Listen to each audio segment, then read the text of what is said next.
de fato, iniciar o nosso momento, nosso encontro do Clube do Livro Entre Capas, e a alegria ter o nosso pastor Tiago Brasil aqui, partilhando esse texto tão relevante conosco, né, que é um texto do C.S. Lewis, Cartas do Diabo a Seu Aprendiz, e hoje nós vamos ter a alegria de tê-lo conosco aqui, uma pessoa que tem uma vivência, um ambiente teológico, filosófico, então acredito que vai ser muito importante a contribuição dele para o nosso momento aqui. É um grupo que iniciou-se há pouco tempo, então acredito que esse olhar para a teologia, para esses temas que envolvem filosofia, literatura, são importantes para o nosso crescimento. E agora eu passo aqui a palavra para o nosso pastor Tiago Brasil. Então, boa noite a todo mundo, boa noite, caríssimo Eliabe, boa noite, Thalita, boa noite, Elone, boa noite, Sinara, boa noite, Osiel, boa noite, Natiele, boa noite, Gutenberg. Uma alegria estar com vocês, espero que todo mundo esteja bem, que essa seja uma sexta-feira agradável para todo mundo e que hoje à noite a gente possa juntos construir esse ambiente de partilha, esse ambiente em que possamos aqui juntos, coletiva e colaborativamente, pensar sobre o exercício da leitura. Eu não sou literato, não sou especialista em C.S. Lewis, sou um leitor, sou alguém que gosta de ler livros, e em específico, a convite do meu colega Eliabe, vim hoje para tentar partilhar com vocês aquilo que é a minha experiência de leitura, a minha experiência de acesso a livros, e talvez uma coisa que o professor Eliabe sempre me pergunta é como é que eu uso, como é que eu... quais são as minhas estratégias de leitura, quais são os meus métodos de leitura. Durante muito tempo a gente conversava e conversa sobre isso, como é que se faz, ou como é que é o caso do processo de ler, de compreender, de acessar um texto e de tentar pensar sobre o texto. Dizendo isso dessa forma, eu vou tentar apresentar para vocês algumas questões que, para mim, são caras no processo de leitura de um texto. E aí, assim, eu queria começar pensando com vocês, vou fazer aqui, me permita, por favor, professor Eliabe, fazer aqui 20, 15 minutos de uma panorâmica geral daquilo que eu chamaria de abordagem metodológica de leitura. Como é que eu devo fazer uma leitura, participar de uma leitura, começar a leitura de determinados textos, talvez para que eu possa usufruir dele da melhor forma possível. Então, eu inicio pensando que todos nós devemos ter bem claro a existência de estruturas epistêmicas diferentes, de jeitos diferentes de ver o mundo, de maneiras diferentes de ver o mundo. Por exemplo, ler o Instagram, ler o TikTok, assistir vídeo no TikTok, acessar conteúdo em plataformas digitais, tem uma função social, tem uma função, eu diria, na nossa estrutura humana. Então, quem hoje não ouviu notícias sobre a frase infeliz do presidente, quem hoje não teve contato com a informação de um caso monstruoso de um indivíduo que trabalha em uma escola em Fortaleza. Então, esse tipo de informação, ela nos é cara, ela nos é importante, mas é evidente que a leitura que eu faço de um jornal, a leitura que eu faço de uma manchete, a leitura que eu faço de um texto da internet é diferente, por exemplo, da leitura que eu devo fazer da Bíblia. Porque os pressupostos de leitura, por exemplo, da Bíblia, precisam ser diferentes dos pressupostos de leitura de uma notícia do cotidiano, de uma notícia qualquer. Então, eu gosto de ler o mundo e de entender o mundo a partir daquilo que eu chamaria de nichos ou blocos conceituais. Então, eu penso e eu entendo, por exemplo, que há um bloco conceitual e há um modelo conceitual de compreensão do mundo que a gente chama de senso comum. E todo mundo precisa do senso comum, todo mundo precisa daquela informação boba, daquela informação que talvez seja cotidiana, seja corriqueira, daquela informação que você acessa e amanhã vai esquecer, que ela te atravessa em razão das questões do cotidiano que você precisa ter. Então, todo mundo precisa ter um letramento do senso comum para entender o mundo, para se deslocar, para ir a um local, para fazer compras, para realizar suas atividades cotidianas. Outra coisa é ter um letramento num texto teológico. Vou dar um passo atrás, não vou usar agora o teológico, vou usar o bíblico. Outra coisa é você fazer uma leitura de um texto bíblico para fins devocionais. Então, assim, é evidente que meu modo de ler a Bíblia precisa expressar um caráter devocional. Porque é evidente que eu posso fazer uma leitura da Bíblia a partir de uma categorização que seja não bíblica. Eu posso fazer uma leitura da Bíblia a partir de uma categorização histórica, uma categorização antropológica, uma categorização literária. Posso ler o texto da Bíblia Sagrada como uma obra literária. E essa leitura é válida, essa leitura tem seu lugar, essa leitura tem seu objeto, essa leitura tem sua finalidade. Porém, penso que é necessário que todos nós tenhamos a clareza de que essa leitura do texto, por exemplo, da Bíblia, como formato literário, ela não cabe dentro da minha leitura devocional, da minha leitura de adoração. Por uma questão simples, eu preciso ler, quando estou no meu modo devocional, quando estou na minha leitura devocional, preciso ler a Bíblia como palavra de Deus, como objeto da revelação divina para mim. E se eu não parto desse pressuposto, e se eu não parto dessa crença básica, nada mais faz sentido. Deixa eu tentar explicar por que eu estou dizendo isso. Porque a gente vai ler, pelo menos uma parte, eu pretendo ler aqui com vocês pelo menos algumas cartas. Uma carta que me chama muita atenção, pelo objeto, pelo jeito que o C.S. Lewis apresenta determinado tema, e pelo menos ali, talvez a carta que é uma carta depois da carta, né? A carta do Fitafuso, que fala sobre o problema do modelo atual da sociedade, o brinde, né? Que ele chama o brinde a Fitafuso. Mas veja, a gente vai ler um texto de literatura, e por favor, ele tem como finalidade a nossa experiência estética, a nossa experiência de natureza literária. Com isso, eu queria partir do pressuposto, que eu espero que todo mundo entenda, que o C.S. Lewis não é palavra de Deus, que o C.S. Lewis não é a Bíblia, que o C.S. Lewis não é o nosso Senhor Jesus Cristo, não é o Espírito Santo. E que não faz nenhum sentido eu abrir Cartas do Diabo a Seu Aprendiz no domingo pela manhã, no domingo à tarde, no domingo à noite na igreja e pregar, segundo C.S. Lewis, não faz sentido. Porque a base da minha fé são as Escrituras. O fundamento da minha espiritualidade são as Escrituras. E é nelas, é por elas, é a partir delas que eu tenho a experiência da vida eterna.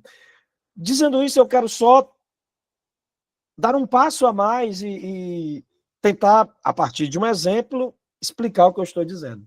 Existem pessoas que acham que entendem física quântica porque assistiram Interestelar. Então, tem gente que foi ao cinema, tem gente mais nova que foi ao cinema esses dias, porque passou no cinema de novo esses dias, ou tem quem alugue no Netflix, assista em qualquer outro lugar, o Interestelar. Filmaço, aquele filme super legal, super interessante, e que discute, que apresenta categorias, elementos, como posso dizer, conceitos da física quântica.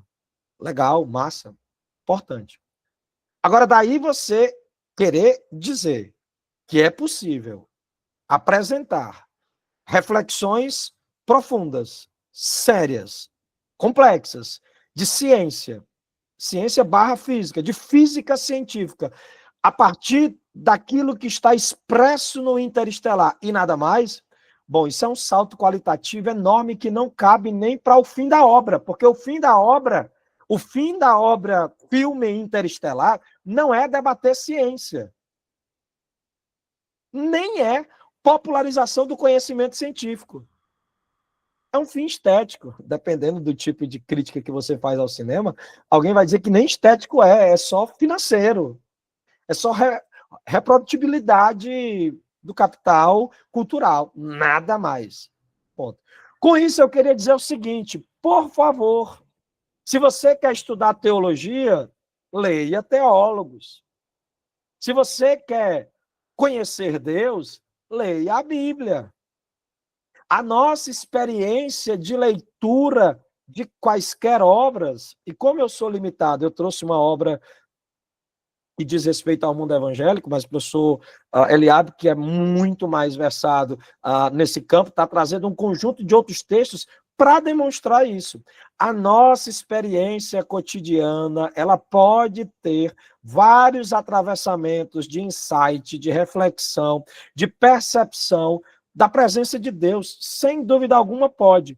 Porém, isso nunca substituirá, por exemplo, um estudo sistemático de quem quer, de fato, fazer teologia. Isso nunca substituirá, por exemplo, a ida a um culto.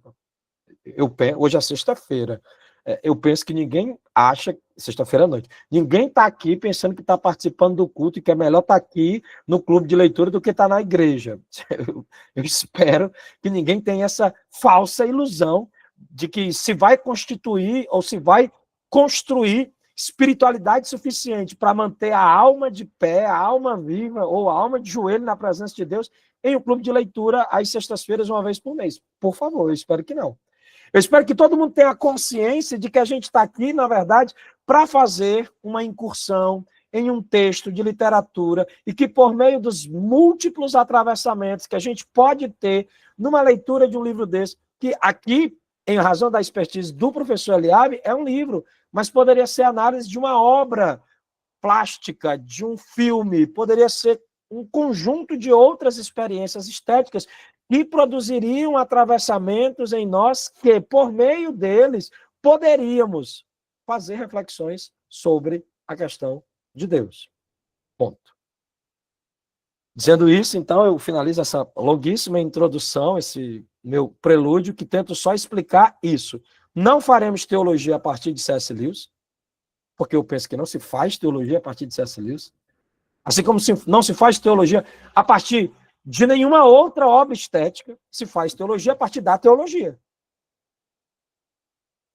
O que nós vamos fazer, e aí o que eu vou fazer, aí agora eu vou falar de mim, porque eu não sou literato, não sou especialista em C.S. Lewis, sou alguém que gosta de ler, e na minha experiência de leitura, trago a minha bagagem de mundo, a minha bagagem de vida, e nessa bagagem de mundo, nessa bagagem de vida, eu carrego toda a minha subjetividade, toda a minha história e, como aqui é um clube de livro, eu vou tentar apresentar para vocês o modo, o meu mecanismo, a minha estratégia, a maneira pela qual eu faço incursões e, como posso dizer, exercícios de leitura de textos. Talvez, a partir disso, possamos juntos fazer aqui um conjunto de reflexões que serão relevantes, que serão importantes, que serão interessantes. Eu termino dizendo o seguinte, para mim, o que a gente só tem que entender é que aquilo que eu espero quando eu vou ao médico, estou gripado, estou doente, estou enfermo e vou ao médico, aquilo que eu espero ouvir do médico é ciência. Se eu chegar no médico e dizer, doutor, estou doente, e o médico disser assim, peraí que eu vou fazer uma oração por você. Não, doutor, pelo amor de Deus. Se eu quisesse uma oração, eu ia lá na igreja do professor Eliabe. Ia lá, recebia uma oração do homem de Deus e seria abençoado. Eu vim aqui porque eu quero a ciência. Da mesma forma, quando eu vou a um culto, pelo amor de Deus, eu não quero escutar teses científicas, teses políticas, teses sofisticadas. Então, isso aí eu vou para a universidade. Eu vou para a faculdade. Aí lá na universidade eu discuto ciência, discuto filosofia, discuto outras coisas. Se eu quiser, então, hoje aqui, o que eu vou tentar mostrar para vocês é tentar fazer um exercício de literatura, de leitura de um texto, e eu posso chamar, eu acredito que, espero que ninguém fique com raiva com isso, eu vou chamar de uma leitura amadora no sentido mais, eu diria, como posso dizer, simples da palavra, de alguém que ama ler. É de uma leitura de alguém que ama ler. E porque ama ler, vai lendo sem se preocupar com inúmeros pressupostos, com inúmeras questões. Deixa eu terminar dizendo isso. O jeito que eu leio a Bíblia é diferente do jeito que eu leio uma bula de remédio. Leio ambos com muita atenção. Mas tanto a finalidade como a maneira de espírito de ler a Bíblia, ou uma bula, são diferentes. Eu espero que todo mundo tenha consciência que a gente vai ler aqui um pedaço, uma parte, fragmentos, apresentar. O professor Eliabe disse que talvez uma parte não tenha feito ainda o percurso todo da obra.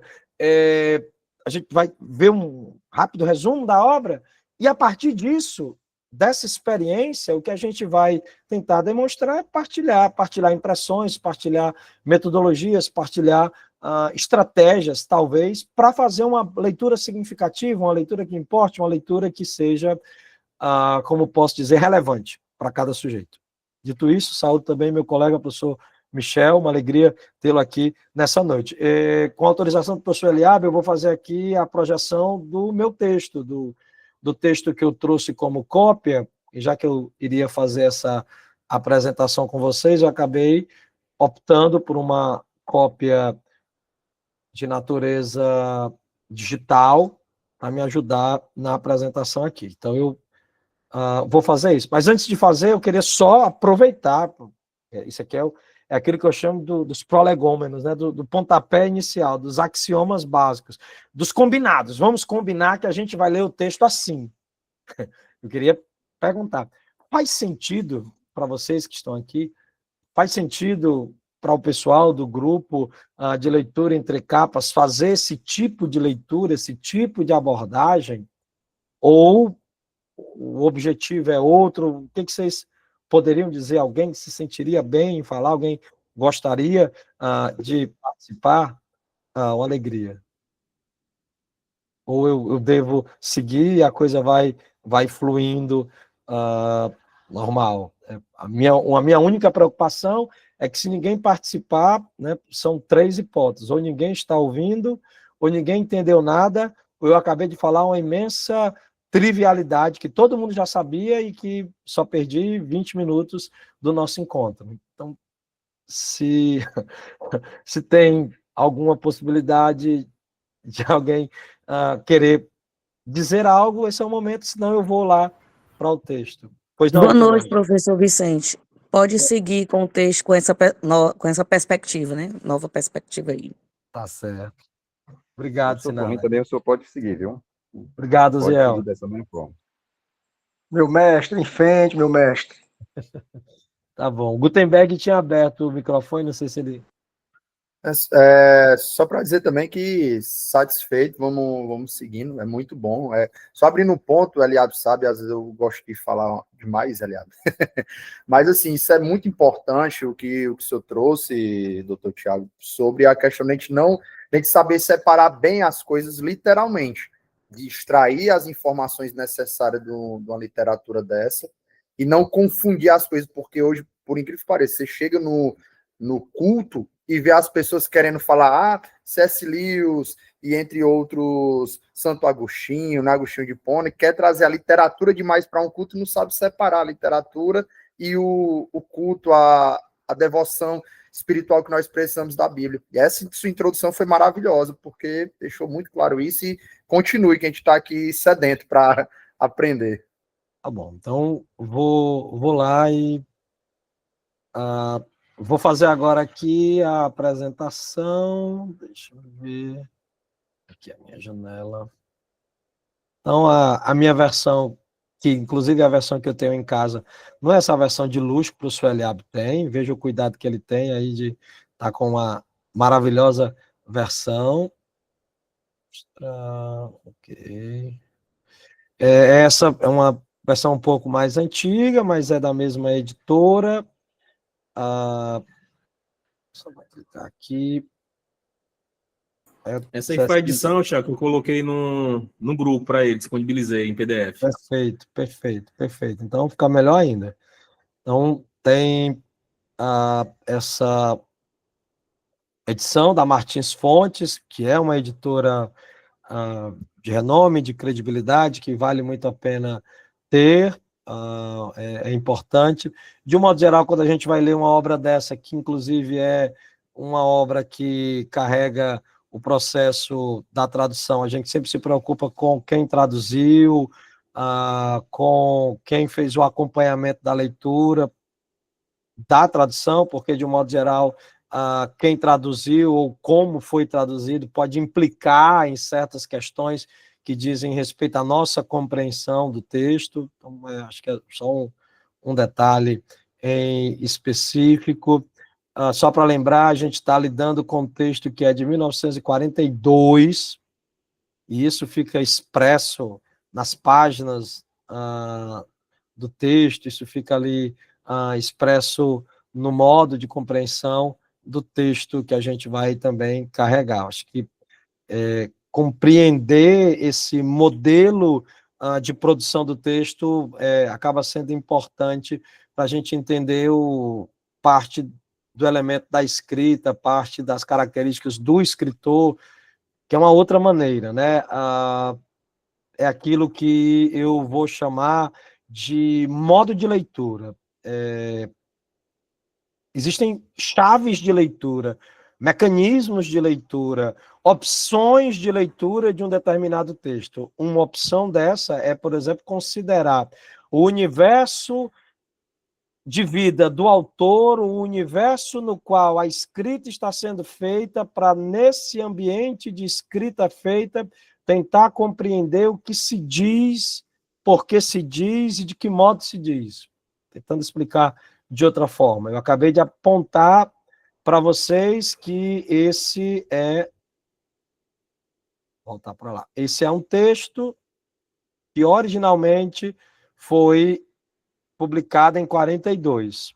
Ora, é só a gente pensar, e o que acontecia no mundo em 42? O que o mundo enfrentava em 42? E aí uma leitura básica do texto vai demonstrar que na estrutura ou na experiência da escrita do texto carrega-se, está presente o assombro da Grande Guerra, o assombro da Segunda Grande Guerra Mundial, e em razão disso você tem essa estrutura de construção de um texto que, inclusive, no seu modo de discutir, carrega essa referência ao grande assombro da Segunda Grande Guerra. Eis, então, uma questão que é importante da gente trabalhar. Por que você tem cartas? Porque as cartas são o mecanismo de comunicação privilegiado daquele contexto histórico. Então, me deixa só demonstrar isso. A estratégia de construção do texto a partir de cartas, ela emula a experiência cotidiana do indivíduo daquele tempo, cuja comunicação majoritariamente era por cartas.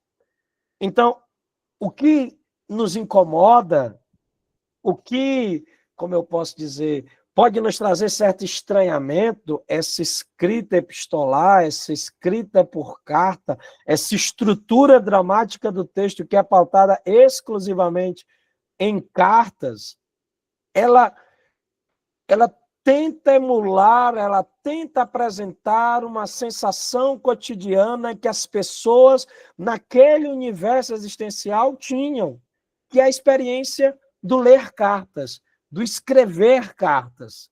Experiência essa que nós não temos mais. Experiência essa que talvez 90% de quem está nessa sala nunca escreveu uma carta. E uma parte das pessoas que estão nessa sala tem dificuldades até de escrever cartas eletrônicas, isto é, e-mails. E essa, para mim, é uma questão relevante, porque a maneira de se comunicar do nosso tempo expressa uma maneira de pensar. E aí imagine como era a vida em uma sociedade na qual você pegava um papel e colocava no papel as suas ideias. Você pegava o papel, pegava a caneta, pegava o lápis e redigia as suas ideias. Vivemos em uma sociedade que, se a gente pensar no lastro histórico da humanidade, a escrita tem aí pouco mais de 4, 5 mil anos. E parece que a gente já está vivendo uma involução.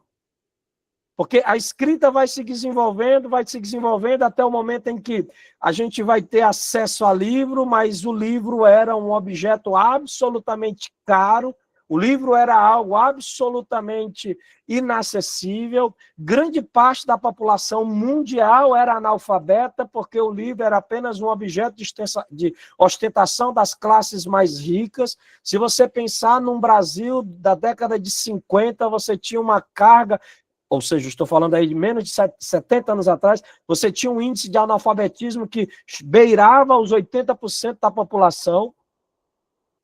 E aí você tem, a partir do século XVI, a mudança com Gutenberg, o problema da imprensa, a criação da imprensa, que para nós, e aí a gente está pensando nisso na semana que vem, no dia da reforma, no momento da reforma, está intrinsecamente ligado ao evento Lutero, chama evento Lutero, porque o Lutero não é só uma pessoa, o Lutero é um evento que muda a história da humanidade graças às condições de possibilidade que ele tinha. E uma das condições que geraram o evento Lutero foi a imprensa de Gutenberg, que possibilitou que ele não só fizesse as suas ideias, mas reproduzisse as suas ideias. Não só fizesse a sua tradução no alemão popular, mas como fosse capaz de gerar um acesso às pessoas àquele texto. E isso mudou a história da humanidade. A partir do momento em que o processo de acesso ao texto vai se facilitando, você então tem uma mudança no paradigma onde ler vai ganhando sentido, onde escrever vai ganhando sentido. E aí a gente está, mais uma vez, num texto da década de 40, onde eu poderia dizer a escrita e a carta, a comunicação epistolar, a carta está no seu apogeu.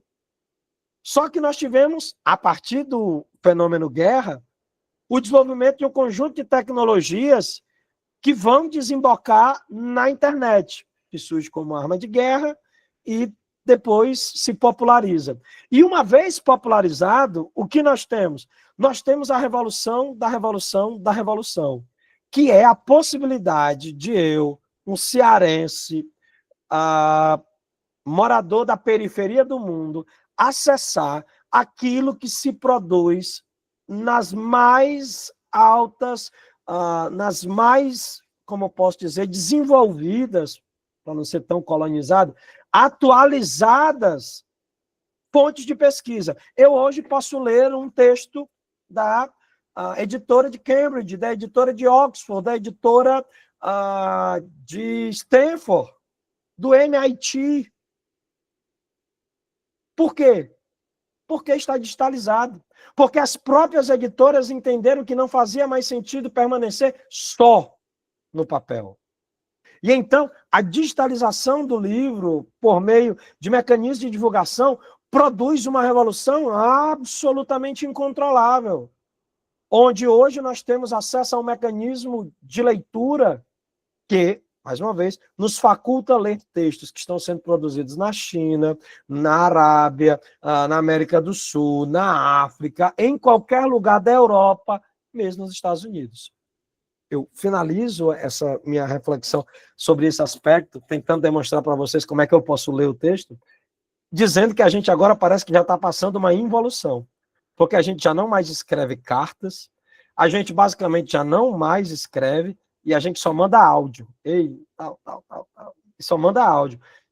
E o mundo é tão do áudio que agora a gente está transcrevendo os áudios, porque a gente quer que a pessoa mande o áudio, mas não tem tempo de escutar o áudio, porque está fazendo muitas outras coisas. Então você clica na transcrição e você lê o áudio transcrito para continuar fazendo o que tem que fazer, mas a pessoa grava o áudio. A minha preocupação seria assim, façamos um exercício mental. Se C.S. Lewis estivesse hoje pensando na construção de um texto, ele não pensaria na construção da troca de cartas, porque não é o objeto, não é o hype da nossa sociedade. Talvez seria uma troca de áudios, talvez seria, certo, um outro mecanismo. Mas eu só quero mostrar para você esse detalhe que é importante. Para mim, a outra estrutura que é absolutamente fascinante do texto é o fato de nós termos uma conversa de telefone sem fio. Nós só temos uma parte da conversa. Para a conversa ser perfeita, nós precisaríamos ter as duas cartas trocadas. As duas estruturas de conversa. A carta do remetente e a carta do receptor. A carta do leitor, que leu e respondeu, e a carta do receptor, que escreveu e também recebeu. Só que o brilhantismo, aquilo que é fabuloso nesse texto, é a possibilidade de você, a partir de um só campo, de um só lado, de uma só parte, a experiência, de novo, do telefone sem fio, da história, você ganhar riqueza de percepção, de compreensão, de reflexão. Dito isso, eu vou para o primeiro, tá bom? Eu vou ler o primeiro, vou ler só a primeira carta com vocês. E vou tentar demonstrar uma questão aqui. Acho que todo mundo conhece essa referência aqui, né? O Cato do Diabo da Seu Aprendiz é oferecido ao Tolkien. O Tolkien, que é o criador do Senhor dos Anéis, que era amigo do C.S. Lewis. Veja que a gente tem que melhorar muito as nossas amizades para chegar perto do C.S. Lewis, né? Então, veja qual é essa relação, como é que tá. Mas vamos lá. Sigo. Eu confesso também, eu preciso dizer, eu gosto demais dessas duas citações. Que incrível, que incrível, que incrível. Citação atribuída a Lutero: o melhor método de expulsar um demônio, se ele não ceder aos textos das Escrituras, é ridicularizá-lo, zombar dele, pois ele não suporta o escárnio.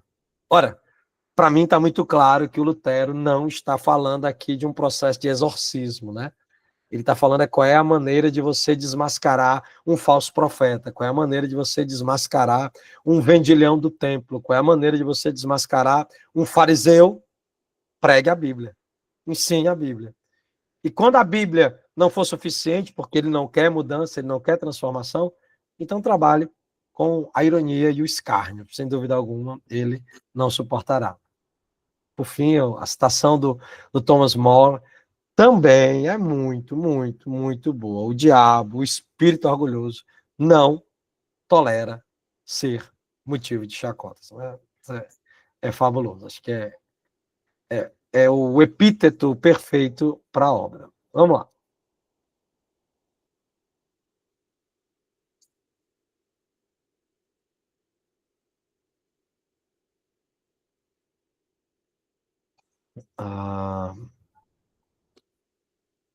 Carta primeira.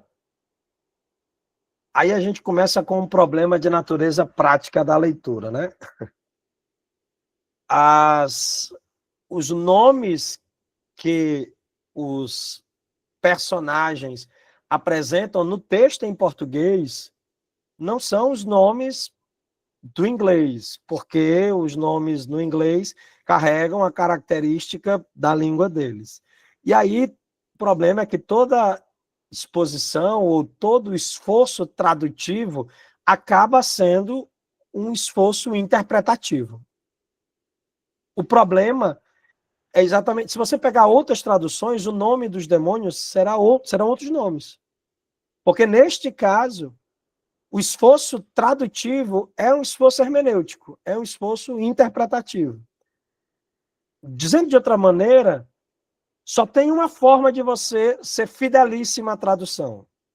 Uma forma de você ser fidelíssimo à tradução de um texto. Não traduzir. Como é que eu traduzo o texto da melhor forma possível? Como é que eu serei fidelíssimo à tradução de uma maneira tal que eu expresse literalmente tudo que o autor do texto quis dizer? Não traduza. Uma possibilidade, para não perdermos a beleza ou a ironia, a força dos nomes, seria manter os nomes em inglês. Essa tradução da Martins Fontes, ela faz a opção por tentar apresentar aquilo que seria uma opção tradutiva. É uma tradução ao pé da letra? Não. É aquilo que a gente chamaria, para quem lida aí com a questão da Bíblia, uma tradução dinâmica. É a tentativa de expressão de uma ideia a partir do texto. Aí eu tenho dificuldade, porque como o texto é traduzido lá do inglês, como é que eu posso dizer? A inclinação natural é dizer assim, querido vermebaile. Mas é do inglês, né? Então é vermebaile. Mas não é literalmente do inglês, ele não está tirando do inglês. Já é uma tentativa de adaptação em língua portuguesa. Então, talvez, né, o modo de pronúncia correta seria do nosso velho português mesmo. Vermebile. Tentando brincar o Billy como o jovenzinho. O Billy como aquele que está iniciando. O verme com essa mesma ideia do nojento, do malvado, do imundo, e o baile aí como do song, da criança, do pequenininho. Da Thomas Nelson é vermilindo. E o que é o vermilindo? Não é porque é bonito. Poderia ser, talvez, no nosso cearenseis, talvez o vermenildo ficaria mais próximo. Vermenildo. Ficaria, né, que a gente sempre tenta traduzir desse modo aí para o nildo, para o ildo, para o zinho, nesse modo. Enfim, vermebaile. Pois não, professor Eliabe. Tiago, essa questão da tradução é tão interessante que eu estava vendo um comentário de um livro do tradutor de algumas obras do Dostoiévski, né? Do Paulo Bezerra. Ele dizendo que ele estava já avançando na tradução, mas tinha uma palavra que ele não conseguia traduzir para o português, né? Do russo para o português. Aí ele disse que foi visitar uns familiares dele lá na cidade dele, e aí tá lá conversando, aí chega um familiar dele e fala a palavra e ele identificou que ele poderia traduzir como essa palavra, né? Então é muito interessante essa questão de não tem uma tradução ipsilis, né? Você tenta aproximar, mas você não tem como você trazer a mesma palavra, o mesmo contexto, às vezes não dá por conta desse próprio critério de tradução, né? Achei muito interessante. Isso é um problema de natureza linguística, né? Os colegas que são da linguística, não sei se tem alguém aqui da linguística, podem falar muito melhor. Mas é disso, é do sintagma, do sentido, do símbolo. Para mim, a melhor tradução é aquela que comunica, que produz, que faz o processo comunicativo eficiente. Eu estou atualmente lendo uma tradução nova do Fédon, Sobre a Morte, do Platão, que é do professor Gabriele Cornelli, lá da UNB, lançada esse ano, recentíssima. E ele propõe aquilo que ele chama de tradução bárbara, dizendo que o objetivo de uma tradução deve ser comunicar a sua geração. E que, de um modo geral, o cuidado de alguns tradutores no uso de determinados termos é algo tão rebuscado que as traduções nascem hoje pensando em 2 gerações atrás de pessoas. Não é pensando nas gerações futuras que lerão, mas a tradução já nasce caduca pensando em 2 gerações atrás de indivíduos que já não falam mais aquela linguagem de hoje. É claro que há toda uma discussão sobre a qualidade do idioma, a riqueza do idioma. Isso é um outro processo que, inclusive, lá no final, o C.S. Lewis vai falar sobre o processo educativo como como é que eu posso dizer, marcar por baixo, nivelar por baixo. Não, o meu objetivo não é fazer uma tradução que nivele por baixo os leitores. Mas eu penso que a tradução deve ter o compromisso de comunicar. Se a tradução não tiver o compromisso de comunicar com a geração, com o tempo, com o público dela, ela se torna inócua, ela se torna apenas um exercício de vaidade. E é sobre vaidade que eu quero discutir. Mas, que é o outro texto, eu vou ler o um e depois quero ler outro. Leio, por favor, me permitam fazer com vocês. Compreendo o que você diz sobre guiar o seu paciente em leituras e também fazer de tudo para que ele sempre tenha encontros com tal amigo materialista. Veja que aqui ele já mergulha a gente num universo em que você já tem que partir do pressuposto que há um conjunto de cartas que foram trocadas anteriormente e que o paciente deve ser entendido como um indivíduo opresso e que tem um amigo materialista que já trocou cartas e já tem informações sobre ele, mas que a gente mergulhou nesse momento 1 da leitura e não tem nada. Só vai seguindo. Vai lá. Mas será que você não está sendo um pouco ingênuo? Parece que você vê a argumentação como o melhor método de mantê-lo afastado das garras do inimigo. Talvez fosse esse o caso se ele tivesse vivido alguns séculos atrás. Naquela época, os humanos sabiam muito bem quando algo era provado logicamente ou não. E em caso afirmativo, simplesmente acreditavam. Ainda não dissociavam seus pensamentos de suas ações. Para compartilhar o comentário da colega, né? Fantástica essa observação do colega, né? Essa observação sobre vaidade na tradução, estou percebendo isso na leitura dos irmãos Caramaz, na edição da 34, se utiliza de um regionalismo que procura melhor comunicar. Pois é, o professor Corneli, lá no Fedon, vou usar do meu campo, não vou me atrever a falar literatura russa jamais. O professor Corneli, lá no Fedon, tem a referência a um monstro grego, e um monstro grego bem diferente, que ele atormenta as pessoas no sono, e é uma figura feminina, e tem um nome bem diferente, um nome bem atípico, e ele coloca na nota de rodapé, é a Cuca. E a gente sabe quem é a Cuca. A Cuca é o monstro da noite, do sonho, que a gente aprendeu a temer durante a madrugada. Pronto, comunica. Literalmente está escrito lá alguma... Não está, mas comunica a imagem para a construção dessa figura na cabeça do indivíduo. Então, acho que é isso que importa. Voltando, então... o que me interessa aqui é mostrar para vocês isso. Primeiro, eu gosto de ler marcando. Para mim, livros são como pessoas, aqueles que a gente gosta, a gente marca. E eu tenho um outro problema. Eu leio marcando e leio escrevendo. Então, assim, eu faço o negócio, marco, aí coloco um comentário, né? Fitafuso critica o irracionalismo estrutural da nossa sociedade, na qual não são os argumentos que valem, mais as ilusões. E com isso, o que eu estou querendo trabalhar? Eu estou querendo trabalhar com o problema... Ai, vocês não estão vendo, né? A minha caixa não apareceu para vocês. Apareceu? Deu para ver? Então, assim eu tenho certeza que aparece. Eu escrevo, eu destaco e eu escrevo. Eu tento...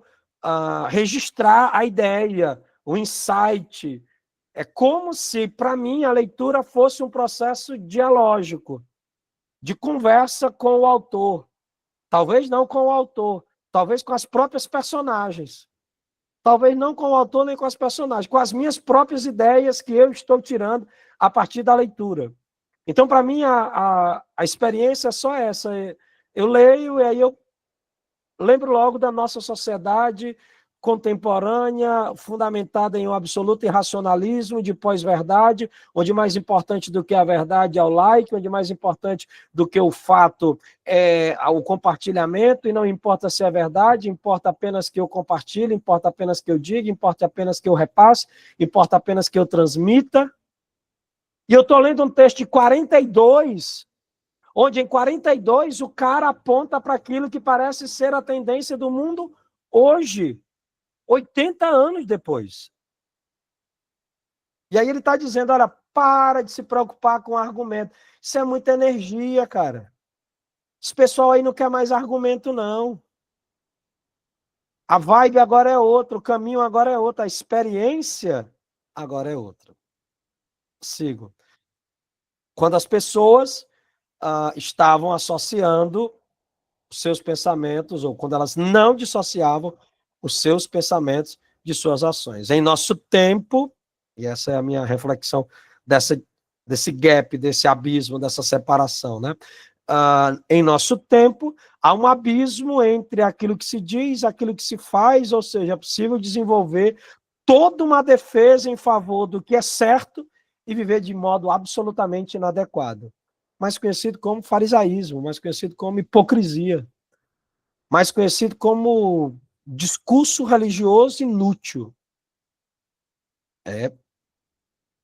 Me deixa então parar aqui e só dizer para vocês qual é a minha intuição de leitura desse texto. Para mim, a intuição de leitura do texto, agora eu estou falando do texto como um todo. Para mim, a intuição de leitura desse texto como um todo é de uma antropologia. É um texto de antropologia, onde o C.S. Lewis quer apresentar categorias daquilo do que é humano por meio da literatura. Mais uma vez, é claro que se eu quisesse estudar antropologia, eu ia ler o Eduardo Castro de Viveiros. É claro que se eu quisesse estudar antropologia, eu ia ler lá, como é que é, o professor lá da UFMG, ia ler, nossa, o hegeliano, vale, meu Deus, vou já lembrar, Lima Vaz, ia ler Lima Vaz, discutia antropologia. Mas o que eu estou tentando demonstrar para vocês é que na experiência estética da leitura de um texto, de literatura, eu posso fazer reflexões que apontam para aquilo que são questões de natureza humana. Mas isso é uma outra leitura. Talvez é melhor ler como boa parte das pessoas leem, fruindo, aproveitando, rindo, seguindo o texto. Esse meu mecanismo de leitura, ele é um problema, porque ele é todo truncado.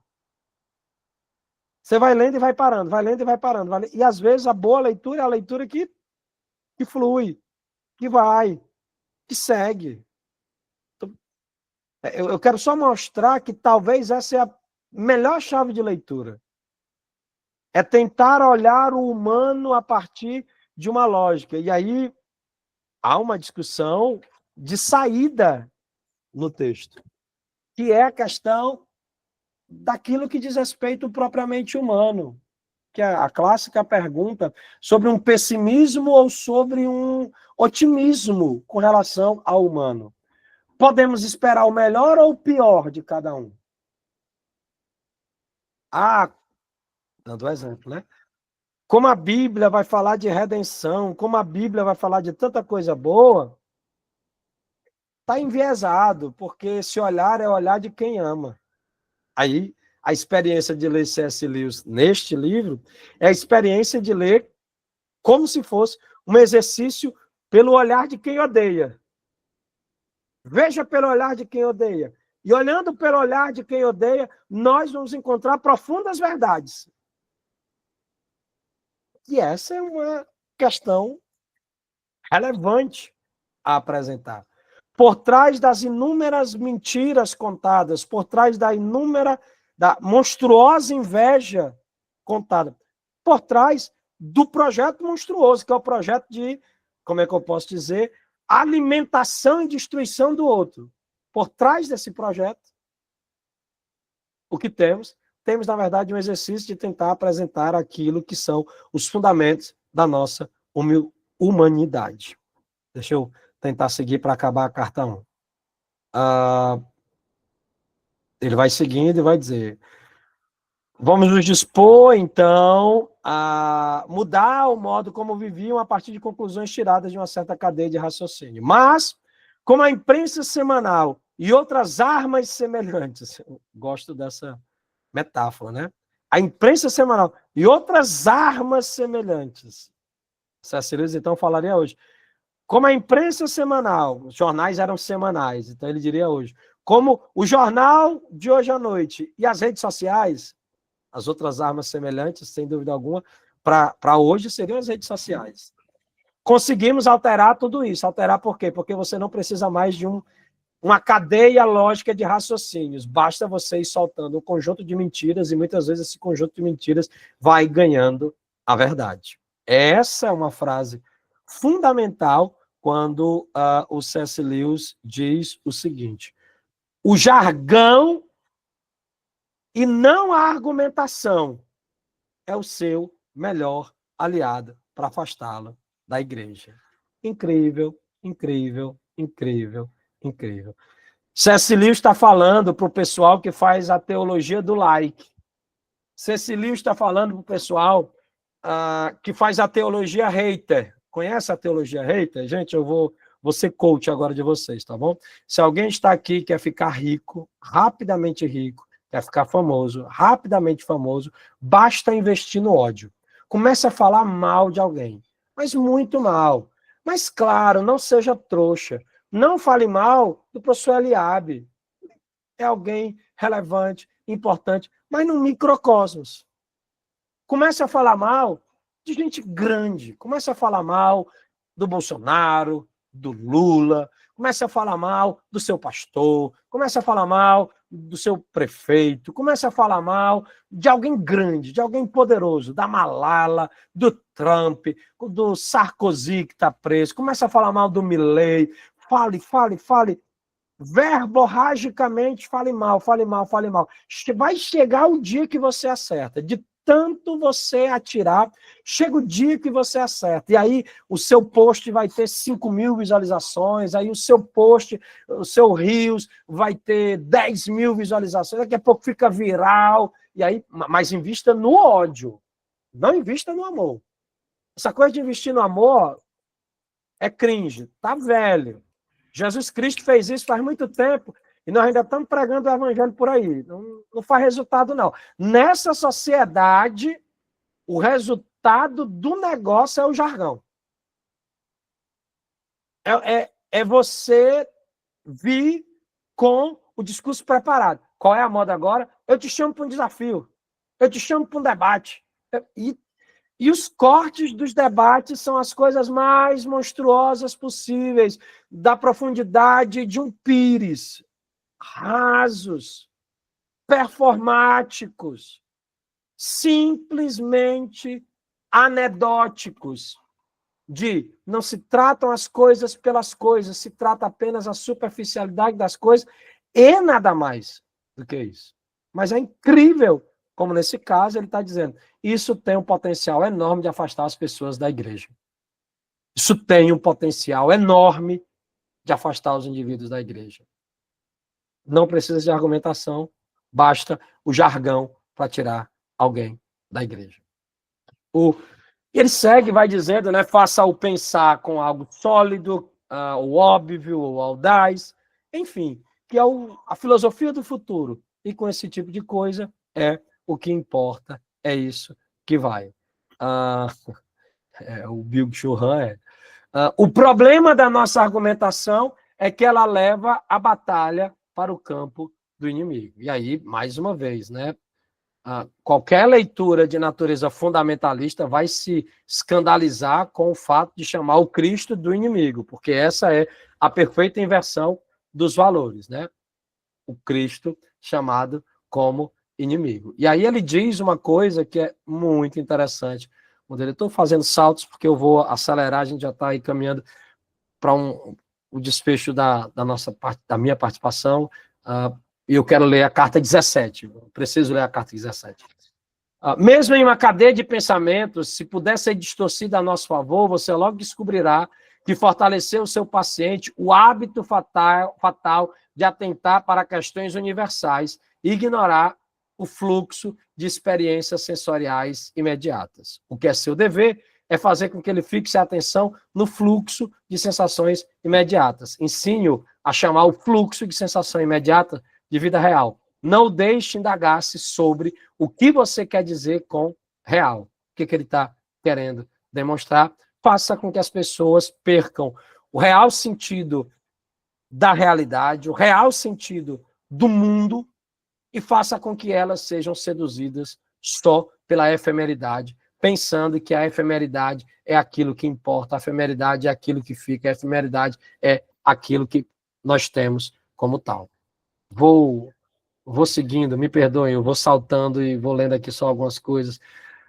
Imediatamente ataquei a parte do homem que melhor controlava e sugeri que já estava na hora de almoçar.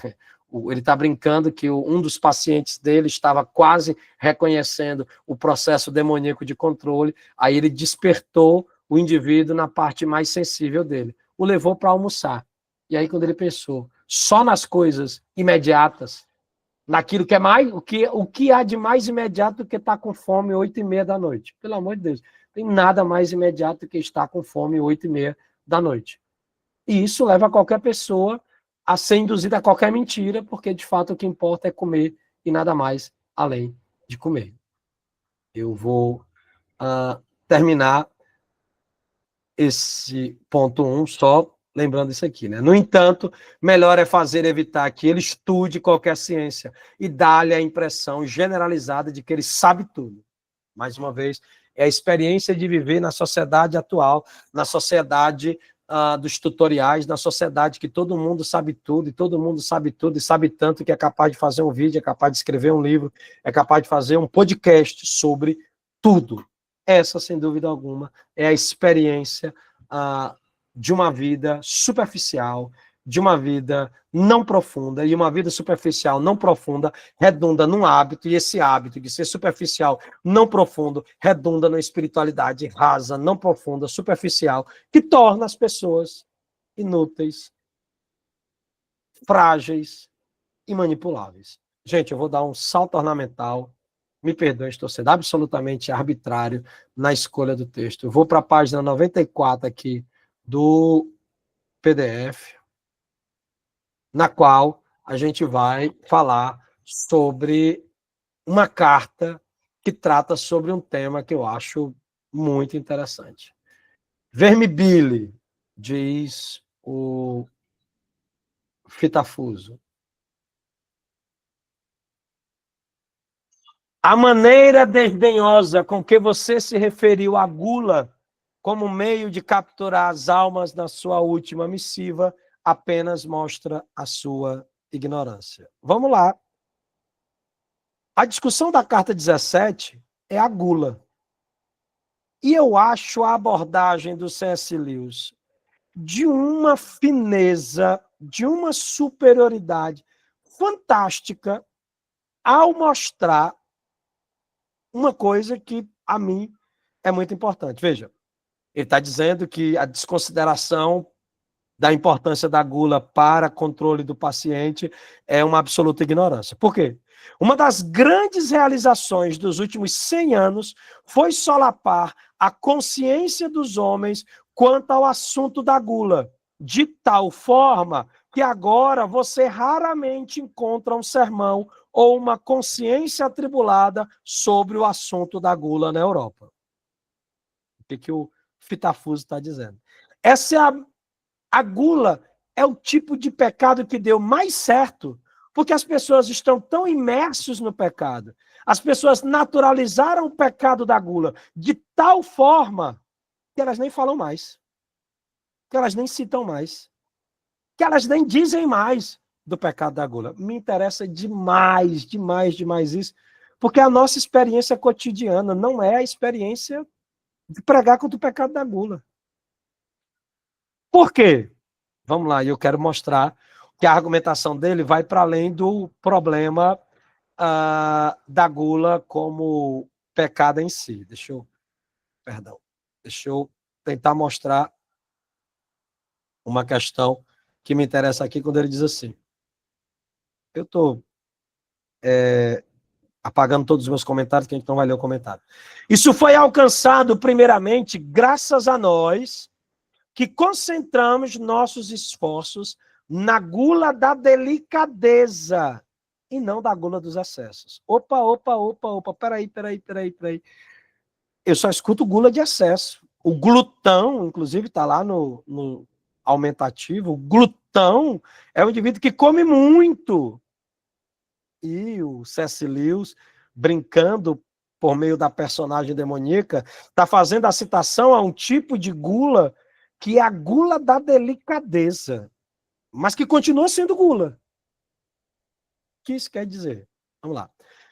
Eu vi no dossiê que você pode obter informações a respeito disso com o Gomalósio. Por favor, como é que a Thomas Nelson traduz o Gomalósio? Que é a mãe do paciente, porque se o Vermibile era o opressor do paciente, a mãe do paciente era oprimida pelo Gomalósio. É um bom exemplo disso. Ela ficaria assombrada se soubesse, e um dia espero que ela saberá, que toda a vida dela ela esteve atrelada a esse tipo de sensualidade, a qual lhe passa desapercebida pelo fato de as quantidades envolvidas serem pequenas. Eu faço só uma nota que a apresentação do termo sensualidade, neste caso, não tem a ver com sexualidade, mas sim da relação com os elementos sensórios, do domínio dos sensórios sobre o indivíduo. A crítica aqui apresentada é que a mãe do paciente era alguém que idolatrava a sensação de comer, que elegeu a sensação do alimentar-se, o paladar, a sensação paladárica, como o totem, o ídolo da vida dela. Como assim? Eu sigo na argumentação. Mas o que importa a quantidade se nós pudermos usar o estômago e o paladar humanos para produzir queixas, impaciências, falta de caridade e egoísmo. Gomalósio tem essa mulher na palma da mão. Ela é um verdadeiro terror para seus anfitriões e seus empregados. Ele vai explicar o que é essa glutonaria da delicadeza. Ela sempre declina quando lhe é oferecido, quando algo lhe é oferecido, para depois dizer, num suspirozinho recatado e com um sorriso: ah, por favor, tudo que eu quero é uma xícara de chá bem fraquinho, mas não muito fraquinho, e um pedaço pequenininho de nada, de uma torrada bem torradinha. E aqui está o cerne da glutonaria. Você percebe o que digo? Já que aquilo que ela quer é menor, mais barato do que aquilo que está à sua frente, ela nunca reconhece como gula a sua determinação por obter exatamente o que quer, por mais trabalho que dê alguém. Olha aí, o gomolásio é, na verdade, o mal da piso, o mal da diposo, mal da diposo, na Thomas Nelson, na tradução, de novo. O objeto da tradução é a melhor compreensão. Veja, o que o C.S. Lewis está dizendo é: a comida tornou-se um ídolo para aquela mulher, e não só um ídolo, tornou-se um ser totêmico que quem está perto dela precisa oferecer aquele objeto, aquele ser, aquela coisa, toda a veneração, toda a atenção, todo o cuidado, tudo que se precisa. No mesmo instante, eu continuo a leitura, onde ele diz talvez a coisa mais importante do texto. No mesmo instante, ela está satisfazendo, desculpa, no mesmo instante em que ela acha que está praticando a temperança, ela está satisfazendo os seus desejos. E esse é o mecanismo mais sofisticado de pecado. Quando você, no lugar de enfrentar o pecado com temperança, na verdade você está alimentando. Para mim, me interessa falar do capítulo da carta 17, porque eu posso tomar essa estratégia da gula para falar sobre todo tipo de dissimulação de pecado que pode atentar os indivíduos, na perspectiva de que, às vezes, o indivíduo é tão humilde, tão humilde, tão humilde, mas tão cheio de humildade, que ele é exaltado, que ele é soberbo. Esse é o mecanismo que me interessa nessa carta. Demonstrar o jogo sutil do autor. Demonstrar que, muitas vezes, aquela postura de comer pouco, pouquíssimo, quase nada, inferniza a vida alheia. Atormenta a vida alheia. É alguém que diz, eu não peço nada a você, mas o que você pede é tão inadequado, e é tão na hora errada, e é tão trabalhoso para fazer, ainda que seja uma bobagem, que se torna um inferno na vida do outro. Que demoniza a vida do outro. A sacada do capítulo, assim, gente, eu estou dando o exemplo do 17 porque me interessa isso. Ele é tão humilde que se orgulha da humildade dele. Ele é tão santo que joga todo mundo no inferno porque só cabe ele no céu. Então, essa experiência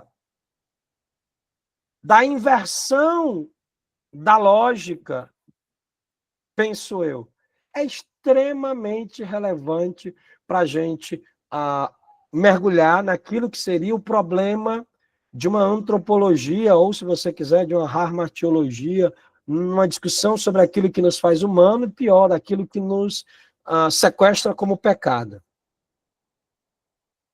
Vou caminhando para os 20 minutos finais da aula, eu vou, então, seguindo quando ele diz assim, num restaurante lotado, ela dá um gritinho para o prato que alcança, que alguma garçonete visivelmente sobrecarregada de trabalho põe à sua frente, dizendo, não, é muita comida, leve-se embora e me traga só a quarta parte de tudo.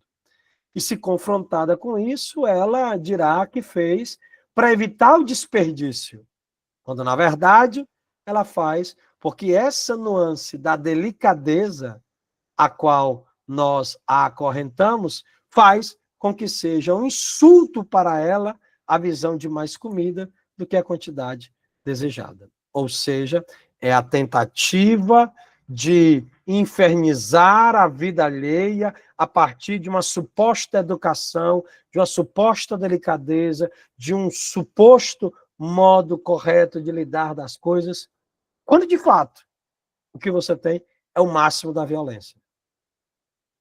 Em outras palavras, eu queria dizer para vocês que é possível ser absolutamente violento falando muito baixo.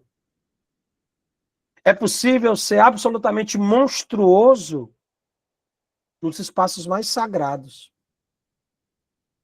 É possível, por meio de uma determinada prática, como aqui, muito bem, como posso dizer, teatralizada, para usar esse mecanismo dramático, dramatizada, é possível usar qualquer coisa que pareça ser boa de modo ruim, né? Como é que é a velha frase? É possível fazer do modo muito, muito errado até a mais nobre ação. Não basta fazer o que é certo, é necessário fazer o que é certo do jeito certo. Porque é possível fazer do jeito infernal a mais nobilíssima ação. O grande valor do discreto trabalho de Gomolásio ou Maldadiposo é ter realizado ao longo dos anos com essa senhora poder ser percebido de modo com que o estômago dela agora domina toda a sua vida. E essa é a questão que nos interessa. Será que há algo que domina a nossa vida, que não é o estômago, que não é necessariamente algo que vemos como diabólico, mas que, em razão do subterfúgio, da ilusão, dos mecanismos de engano, na verdade é? Para mim, esse é o elemento que importa, é a coisa mais sensacional na carta 17, quando ele diz assim, a mulher está naquilo que se pode chamar de estado de espírito do tudo que eu quero. Tudo que ela quer é uma xícara de chá feito do jeito certo, com ovo cozido no ponto certo, com a fatia de pão torrada da maneira certa. Mas ela nunca encontra um empregado ou um amigo que consiga fazer essas coisas da maneira certa. Porque o certo dela esconde uma exigência insaciável quanto a prazeres do paladar, que ela imagina estar resgatando do seu passado, um passado que está descrito como a época em que era possível encontrar bons empregados. Gente, vocês devem conhecer, como é que é aquela velha frase, pessoas que têm saudade de um passado que nunca viveu. Gente que fantasia um passado glorioso que nunca existiu para infernizar a vida das pessoas hoje. E essa é a metáfora. É o indivíduo que, em nome de um passado inexistente, destrói o presente das pessoas em nome de infernizar o seu futuro. E essa é, eu penso, a imagem. A carta termina com uma referência que eu acho extremamente interessante, que é quando ele vai associar o problema da glutonaria ao problema da castidade. Quando ele então já está falando com relação ao paciente, diz: é mais fácil transformar homens em glutões com a ajuda da vaidade. Eles devem pensar em si mesmos como os grandes conhecedores da gastronomia. Ele está tentando fazer aqui uma diferença entre aquilo que seria a psique feminina, a psique masculina, dizendo que a psique feminina muitas vezes é seduzida por um suposto mecanismo de delicadeza que vira idolatria da delicadeza, e a psique masculina é seduzida por uma idolatria do excesso, da vaidade, da força, da pujança, que se torna idolatria do poder do mesmo jeito. E aí ele diz a seguinte questão, né? Você precisa deixar o seu paciente no estado em que negar-se qualquer coisa, qualquer prazer, seja ele qual for, um champanhe, um chá, um Soleil Courbet, ou cigarros, acabará por deixá-lo irritado. Porque então, verme Billy, a caridade, a justiça e a obediência estarão à sua mercê. Sim, esse excesso de alimentação é menos importante que o apreço por iguarias. Seu principal uso, sua artilharia de ataques com relação à castidade. Então, esse é o elemento que eu vou finalizar minha participação nessa noite com essa questão. Sim, o excesso de alimentação é menos importante que o apreço por iguarias. Por quê? Porque esse será o seu principal uso como artilharia para ataques à castidade. Veja o que ele está colocando, ele está dizendo que se você manipular o indivíduo nessa relação da gula, essa relação de suposta superioridade e desejo de posse, desejo de consumo, desejo de poder, desejo de controle, redundará num mecanismo que irá contaminar toda a castidade do indivíduo. A tese, então, é essa, e termina com isso. É só a gente seguir na tese falsa de que muitos ingleses acreditam que o exercício físico em excesso e a fadiga decorrente do exercício físico são principalmente favoráveis à castidade. Ou seja, alguém quer se manter casto, gaste todas as suas energias na academia. Não é o caso e não é a verdade, porque o que se pode cada vez mais perceber é que o excesso do exercício físico potencializou a idolatria do próprio corpo, que tornou, então, os indivíduos mais e mais lascivos em razão disso. Ele conclui a metáfora, tudo isso é metáfora, na seguinte imagem, né? É de se perguntar como eles podem acreditar nisso, já que marinheiros e soldados são notoriamente os indivíduos mais lascivos. Mas nós fizemos com que professores secundaristas inventassem essa história. Homens interessados na castidade apenas como desculpas para participar de esportes, e que então recomendam o esporte como favorável à castidade. Mas tudo isso é um assunto complicado demais para ser debatido no final de uma carta. Eu só aponto para essa questão. Veja que o debate inteiro sobre a gula, na verdade, fala sobre o hábito de perder o controle naquilo que se quer. E quando se perde o controle naquilo que se quer, se encaminha para uma vida de lascívia, de luxúria e de completo, total descontrole. Gente, eu peço desculpas se eu não estive à altura daquilo que é o comum ao grupo de leitura de vocês aqui. Reforço a honra e o agradecimento ao professor Eliabe a possibilidade de estar aqui com vocês e espero que, de alguma maneira, possa ter contribuído para uma perspectiva de visão, para um modo de percepção, para uma maneira de compreender aquilo que a gente está tentando fazer aqui. Então, muito obrigado. Que maravilha, professor Tiago Brasil, muito obrigado pela gentileza que a gente...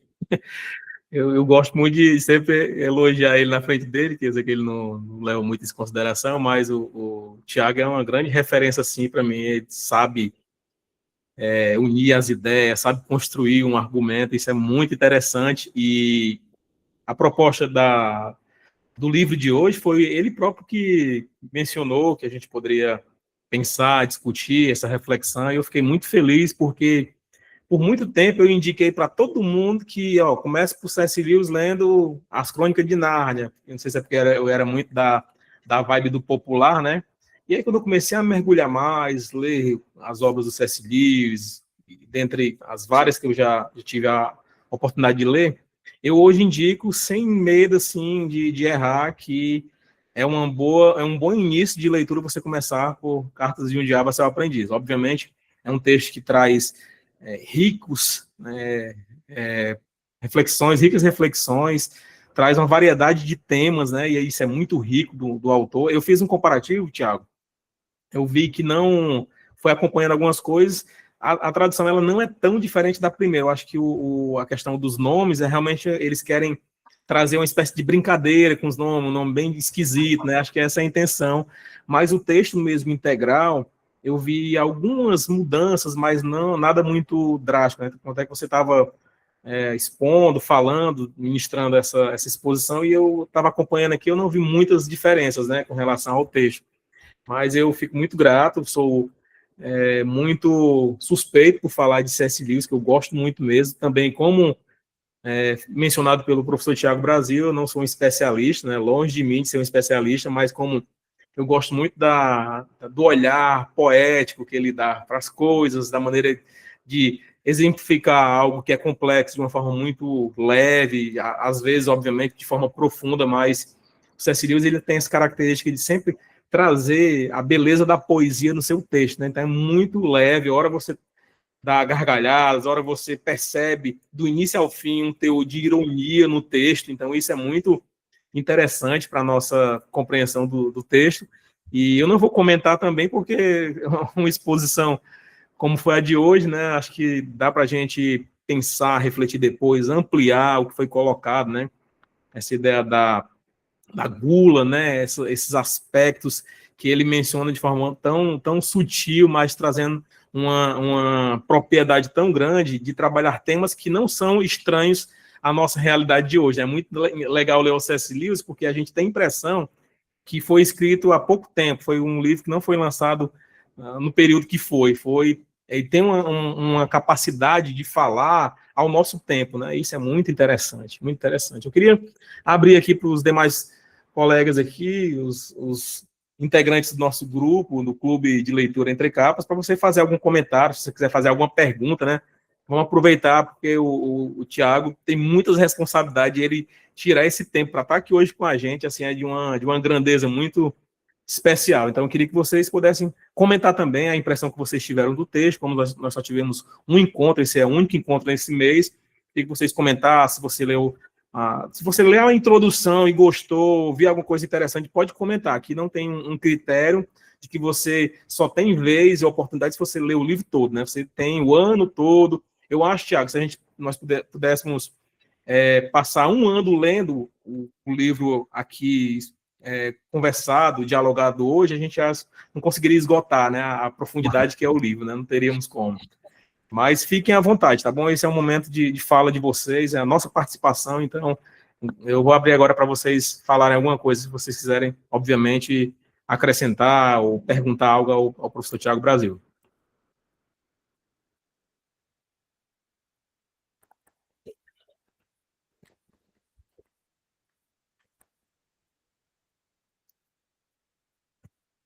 É aquilo que ele falou no começo, né? A gente, quando ninguém comenta, eu gosto muito de fazer isso também quando eu dou aula.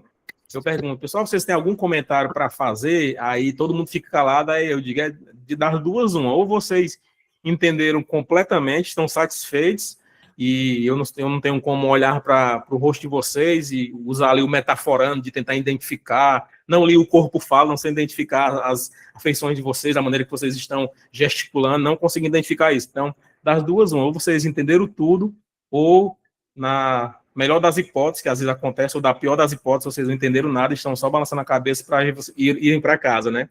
Mas como não é o intuito aqui do nosso grupo, a gente realmente tem o intuito de aprender todos, apesar de formações distintas, de vivências distintas, todos aqui no grupo, no clube no Clube do Livro Entre Capas, tem o intuito de aprender de forma mútua, né? Essa é a nossa proposta do clube aqui, tá bom? Então, se tiver alguma coisa para comentar, podem comentar, tá bom?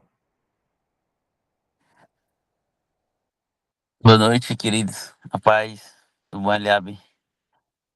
Boa noite, meu irmão. Eliabe, eu entrei quase agora, né? Então, assim, tô meio que por fora, assim. Eu poderia relembrar o texto que foi lido, assim, para mim ver aqui uma dúvida que eu tenho, algo assim do texto. Beleza, Wellington, a gente já mencionado, né? Nós estamos lendo Cartas de um Diabo a Seu Aprendiz.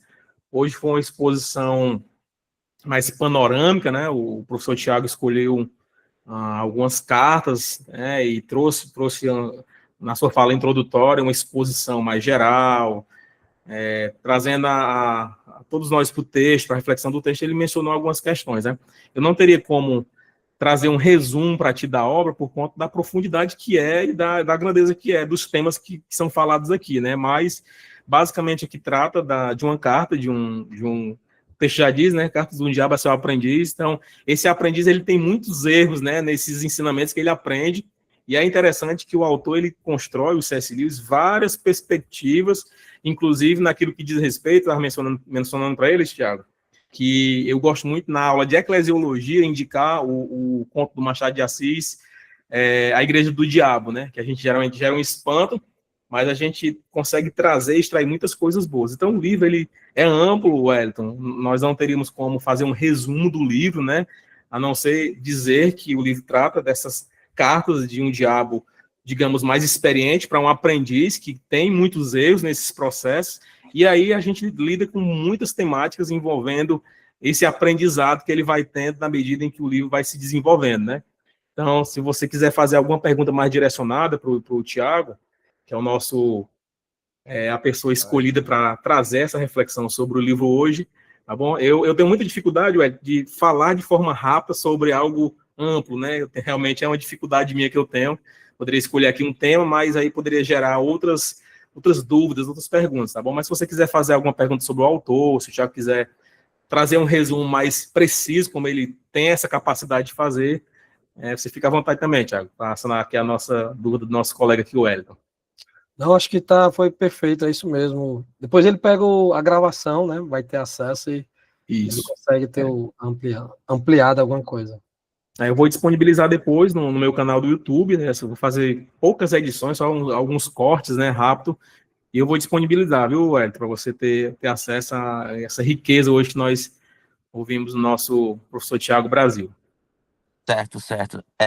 Enquanto tu falava aí, me veio uma dúvida, não sei se foi abordado no comecinho, né? Todo livro, lógico, ele é escrito com uma ideia e com um objetivo. Esse nome Cartas do Diabo, sim, algo, né? Teria como não fazer um breve resumo, porque é um livro muito profundo, mas trazer um ponto principal, comparando com a realidade da nossa igreja brasileira hoje em dia, tipo aquilo que a igreja brasileira está precisando mudar, está precisando ser transformado, algo assim do tipo. Eu sugiro que você leia o último artigo do livro, que é, na verdade, um artigo que é feito posterior a toda a obra.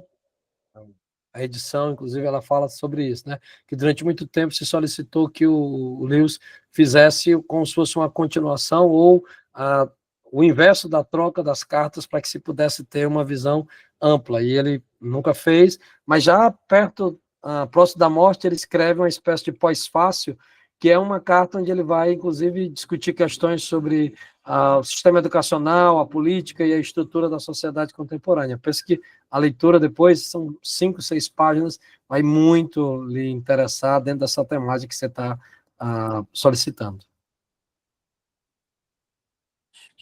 Show. Obrigado, meu irmão. Obrigado. Porque como eu cheguei agora, aí eu tô meio que atualizando assim, né? Mas eu tenho algumas dúvidas, porque também eu já ouvi falar sobre o autor dos seus livros, né? Mas eu também nunca me aprofundei a uma leitura da autoria dele, né? É isso. Mas interessante. Depois eu vejo com a Eliabe aí sobre essa questão aí. Faz, pastor. Eu queria só tirar uma dúvida aqui, que é da carta 16. Que quando ele fala aqui na questão de, falando lá para o Vermilindo, né? Penso que se não tem advertido anteriormente de que se o seu paciente não puder ser mantido fora da igreja, ele deve pelo menos ser intensamente associado a algum grupo dentro dela. Ele está falando aqui de algum partidarismo dentro da igreja? É a questão da facção, né? Não é uma palavra boa, mas, enfim, da partidarização da igreja.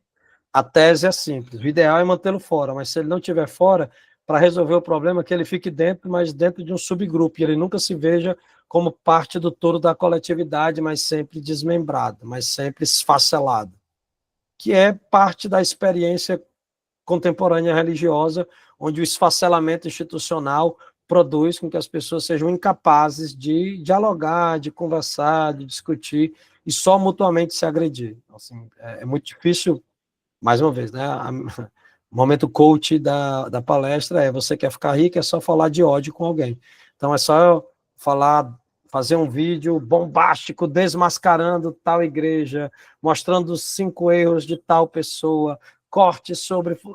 Fica extremamente famoso, porque você vai abordar e investir simplesmente em uma estrutura que é a estrutura do ódio, que é fomentada pelo partidarismo, pela divisão. Então, o ideal é mantenha-o fora, mas se ele não está fora, mantenha-o dentro sem ele estar dentro, mantenha-o dentro de uma microcoletividade que, na verdade, o asfixia da vida na grande igreja, na grande coletividade.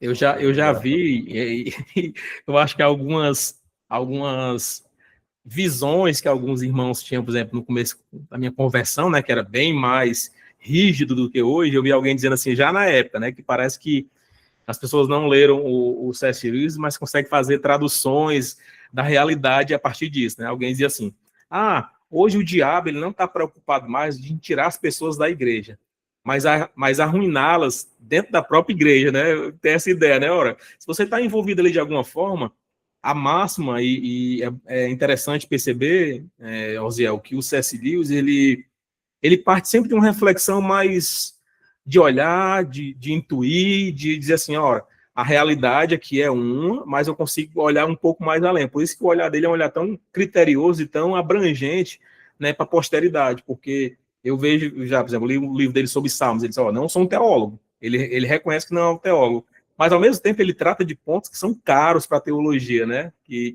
obviamente não é essa menção feita por você, mas é muito interessante a maneira que ele olha, lembrando que quando ele tem como um pano de fundo a igreja do seu tempo, né, e nós não vemos muitas diferenças na abordagem que ele faz para a igreja do tempo atual, né, é muito legal. Então é muito interessante esses grifos que você, por exemplo, mencionou um agora, que eu fiz vários aqui, né, e a gente poderia falar de muitas coisas, de muitos temas relacionados a isso que você está falando, mas realmente, de fato, eu consegui identificar, inclusive na sua fala, que isso, de fato, é esse partidarismo, né, que, na verdade, ninguém cresce, ninguém desenvolve, mas está ali, de algum modo, ocupando esse espaço, mas já sendo arruinado, de alguma forma, estando dentro, né, acho que é basicamente essa visão.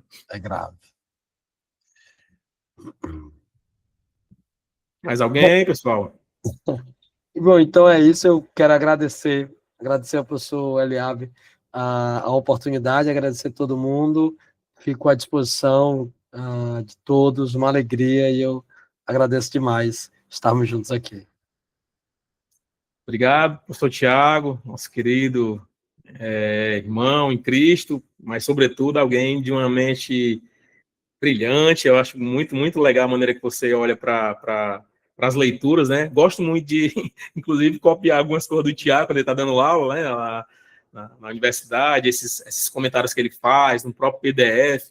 Aprendi a gostar de ler mais PDF ainda por conta dele, dessas orientações que ele deu. Então, se vocês prestarem só um pouquinho de atenção desde o início, o Tiago já deu várias dicas de leitura, de estudar, falando sobre o seu método aqui, explicando de uma forma muito leve a partir da nossa proposta. Então, quero agradecer você, meu querido amigo, irmão, você possa continuar trazendo sempre essa reflexão profunda, com simplicidade, com humildade, e que nós possamos, em outros encontros, tê-lo aqui novamente também, tá bom, Tiago? Então, obrigado por tudo, de fato, foi muito edificante, foi muito, muito caro hoje ouvir você e ter uma abordagem tão direcionada e tão incrível como foi a de hoje. Obrigado, meu irmão.